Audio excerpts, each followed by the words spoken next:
Welcome na usab sa atong pamalandong sa pulong, ang sugo sa Dios sa gugma. Sa 1 Juan 4:8 atong mabasa, mga igsoon, maghigugma ay kita, kay ang gugma gikan sa Dios, ang nahigugma sa iyang isig katawo anak sa Dios og nakaila sa Dios. Ang wala mahigugma sa iyang isig katawo wala makaila sa Dios, kay ang Dios gugma man. Daghang mga Kristohanon sa bagong kasabutan nagtuo nga tungod kay gugma na lang nawala na ang napulo. Tinuod ba kini? Atong hinumduman nga ang napulo ka sugo nagahisgot og gugma ngadto sa Dios o gugma ngadto sa atong isig katawo. Ang una hantod sa ikaupat nga sugo naghisgot sa atong katungdanan sa Dios. Dili ka magbaton og laing Dios, dili ka maghimo og larawan nga nililok sa kamot aron simbahon. Ayaw gamita ang ngalan sa Dios sa walay hinungdan og hinumdumi ang adlaw nga igpapahulay. Ang ikalima hantod sa napulo ka sugo mao ang atong katungdanan sa atong isig katawo. Pahuron mo ang imong amahan o ginahan, dili ka magpatay, dili ka manapaw, dili ka mangawat, dili ka magsaksi o bakak, dili ka maibog sa imong isig katawo, sa iyang asawa, sa iyang sulugoon, sa iyang mga kabtangan. Ang uno hantod 4 atong personal nga relasyon sa Dios. Walay balaod sa gobyerno nga pandayon aron mo dikta nato sa atong relasyon sa Dios. Apan ang ikalima hantod sa napulo mahitungod sa atong relasyon sa atong isig katawo, may katungod ang gobyerno sa pagpanday og mga pamalaod aron proteksyonan ang katungod sa matag usa.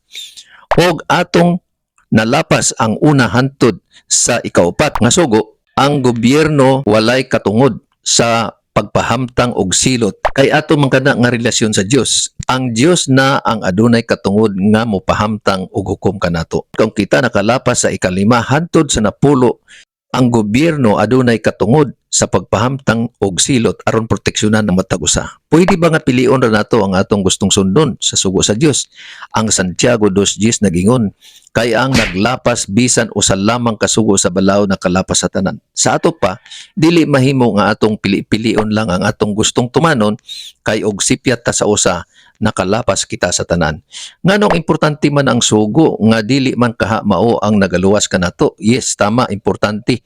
Tungod kay bisan dili mao ang makaluwas kanato, mao kini ang basihan sa paghukom sa Dios aron sa pagtul-id sa atong kinabuhi. Sama kini sa samin nga dili mao ang nagakuha sa atong buling apan nagatudlo kanato nga naay buling ang atong nawong nga dapat mahugasan. Mao gihapon ang balaod, nagatudlo sa sala aron moduol ta ni Hesus nga maoy mohugas sa atong sala pinagi sa iyang dugo.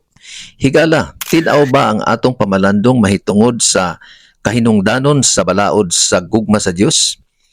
Ang Juan 14:15 nagaingon, kung gihigugma mo ako, imong tumanon ang akong mga sugo. Mao lang kini ang atong mubo nga pamalandong karong adlaw. Padayon lang sa pagsunod sa atong mga reels video o mag-like, mag-komento, mag-follow o mag-share. Kita ta sa sunod na pud nga video. Ang Dios mag-amping kanatong tanan.